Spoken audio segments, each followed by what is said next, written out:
Salve guys, seja bem-vindo a mais um vídeo do Shoudra Plays. E nesse vídeo eu vou falar de Loop Hero, que é um jogo que, se eu não me engano, ele já estava na Game Pass. Eu lembro de ter jogado ele bastante quando ele saiu e recentemente ele voltou, então obviamente eu tinha que fazer um vídeo desse jogo, porque ele tem uma mecânica simples, mas muito diferente de outros jogos que a gente vê por aí. E eu espero que você acabe gostando do jogo e jogando ele, porque realmente vale a pena, tá? Mas antes de falar do jogo em si, eu vou pedir para você deixar o seu like e a inscrição se você for novo, porque isso me ajuda bastante, tá? Então, sem mais delongas, bora pro vídeo.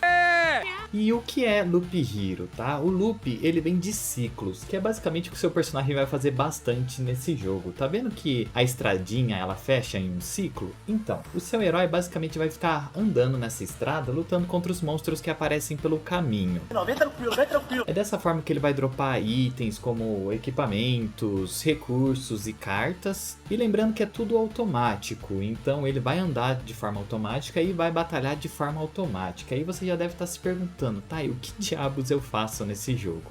Bem, lembra que eu falei que você dropa umas cartinhas? Então, essas cartas, elas têm várias funções no jogo. Uma delas é gerar monstros no caminho pro seu herói. Tá, mas por que eu vou gerar novos monstros e dificultar o caminho do meu herói? Se você é um ávido jogador de RPG, que eu sei que você é, você já deve estar imaginando que novos monstros significa itens melhores e experiência, né? E esse é basicamente o primeiro motivo do porquê você vai fazer isso. Você vai colocar as dificuldades no caminho do seu herói, mas é dessa forma que ele vai evoluindo e ele vai ficando mais forte, gerando equipamentos novos e ganhando experiência. O segundo motivo é, tá vendo aquela barrinha lá em cima na esquerda? Então, aquela é a barrinha do boss. Quanto mais você coloca itens e estruturas ao longo do jogo, mais aquela barrinha vai aumentando e ao completar, aparece o chefe na fase para você poder enfrentá-lo.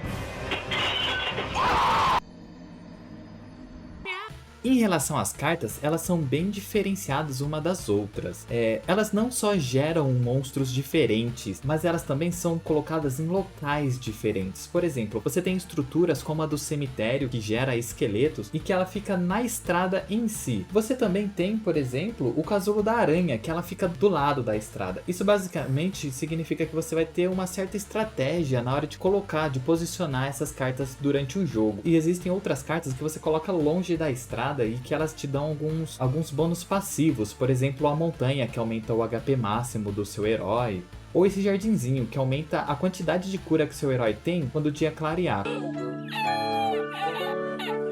E o elemento mais importante dessas cartas é que você consegue fazer ainda uns combinhos bem legais. Por exemplo, tem a vila, que ela serve pra, quando você passa por ela, o seu herói ele regenera um pouco de vida e você também ganha uma missão. A missão é bem simples, basicamente ela vai marcar um monstro que tá no mapa e ele vai ficar um pouco mais forte, mas ao abatê-lo você vai ganhar itens melhores. Mas se você colocar a casinha de vampiro logo ao lado da vila, é como se os vampiros tomassem conta ali da vila e transformassem os cidadãos em uns escravos. Então em vez de você só se curar e ganhar a missão, você vai enfrentar alguns moradores da vila ali e depois de 3 turnos você vai ganhar uma super vila. Ela vai curar bem mais do que a vila normal cura e vai te dar quests melhores.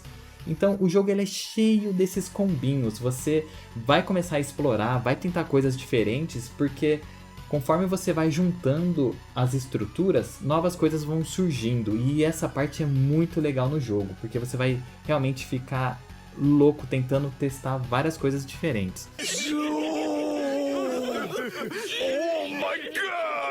E a próxima mecânica do jogo é basicamente sobre os equipamentos. Você tem 3 classes que você pode jogar no jogo, e falando assim até parece pouco, mas as builds que você tem para cada classe são bem diversas. Por exemplo, você pode ter um guerreiro focado em regeneração de vida, então você vai procurar itens que ajudam nesse status, ou então na próxima run você pode fazer um guerreiro que tem muita armadura, e cada classe ela também possui slots diferentes de equipamento. Um exemplo simples, o guerreiro ele possui slot de arma e escudo.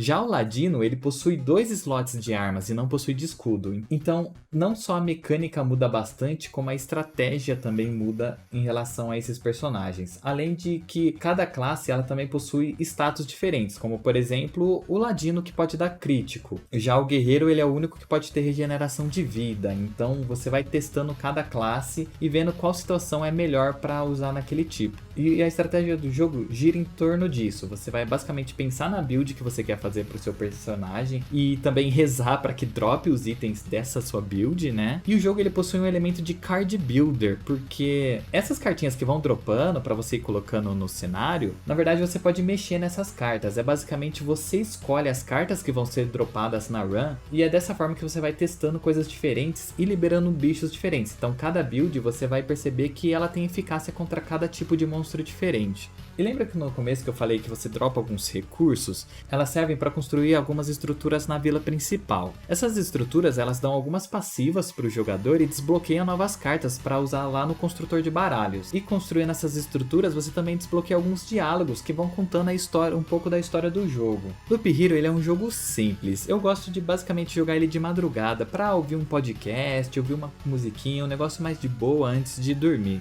Mas não pense que por ele ser simples, ele é um jogo fácil, ao contrário, ele é um jogo extremamente desafiador. Você vai precisar de muito conhecimento e testes atrás de testes. Você vai testar cartas novas, você vai testar builds, tudo isso para conseguir passar, porque o jogo é realmente difícil.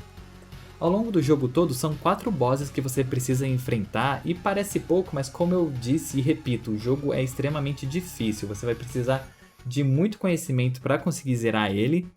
E além disso, existem vários segredos em Loop Hero, inclusive bosses secretos também. E para você desbloquear eles, você vai ter que tentar muitas combinações de cartas diferentes. Então boa sorte aí para tentar desvendar tudo. E claro, existe muito mais o que explorar em Loop Hero, mas deixo essa exploração para você. Obrigado por assistir até aqui e até a próxima descoberta.